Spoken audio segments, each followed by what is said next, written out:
Right, with Mark Beard again after a 2-all draw away at Wilson. Definitely an end of season game that was, mate, didn't we? We started a little bit slow, I felt. Yeah, I think after the week we've had as well, obviously Tuesday night with the emotions of the game, and it was probably a lot tougher than what we actually thought, because then we've had to fly them on a Wednesday. We had a night out Tuesday night as well, but yeah, we made it hard work for ourselves at times today. But they're a good team, and I mean they played exactly the same formation as Gateshead the other night, so that overload at the back, and they're comfortable on the ball. Yeah. So they was coming forward, and we never really got to grips with it. I mean, the gaffer gave them instructions before the game that the two wingers, we knew they'd come in to create that box, and it's up to our outside centre halves to come in with them. And at times a little bit reluctant, but that actually come by them not doing it well enough. The first goals come down the side of Tony Craig, left in 1v1. Whereas Dan could have screened, or one of the other centre halves could have come round.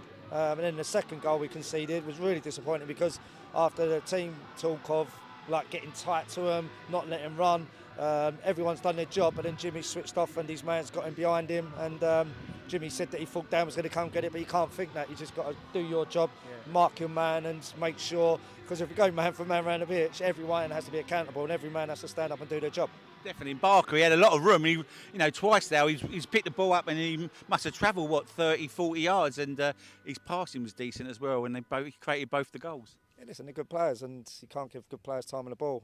We've got to look at ourselves, because that's probably 3 times this year where we played these now. We've played Gateshead the other day, and Notts County also do exactly the same thing. Centre half's comfortable on the ball, and we've struggled with it. So we need to work on that ourselves, and we need to work with that in training with the boys, because at the end of the day, a lot of the teams are now playing 3-4-3, 3-5-2. Everyone's always trying to outdo each other.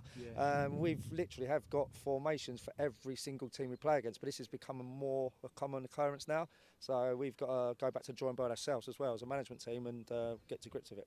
But at the end of the day, we come away with a draw, still unbeaten, with only 1 loss in 8 games, still a good run. End of the season, it felt like an end of the season. And I think that, they look quite tired, the boys. I think they'll be glad when the last game comes of the season, and then, we all sit back and enjoy it. Yeah, listen, and we got a point away from home, which probably earlier in the season we lost this game. So we would have taken it. You've got to take positives from the game as well. And the boys that have been playing have played a lot of games now. This same team, and we have got a big squad, so we may have to rotate that. But everyone's going to want to play in the last game against Scunthorpe. There'll be a big crowd there. But it's going to be how they train this week. We're going to see who's the freshest ones to go out and play and put in a performance, and hopefully finish with 3 points, because that's what we want to do, finish on a high. Definitely, yeah. And a couple of good goals for Dorking. Bowman got on the score sheet, didn't he? And I can't remember who scored the second, I must admit now. Can you? Dan Gallagher. I thought. Long throw. So the first one was a long throw, which we I thought it was before the game. I thought it was Ottaway, but it was Gallagher. No, and obviously Seb scored a weldy, but Macca had a great chance to make it 3-2. Like York. Yeah. Remind me of York, it did. Which is good build-up play, and that's one of the times that our press did work, and we nicked it and then won it high, and then we had the chance. But so yeah, we could have come away. Although we feel a little bit deflated. End of the day, we got a point. We did have chances to go win the game, and as you say, still unbeaten. Sure. Well, thanks a lot. Thanks for your time, mate, and see you next Saturday. Looking forward to it, and have a good rest of the week. Mate. Thank Cheers, you. buddy.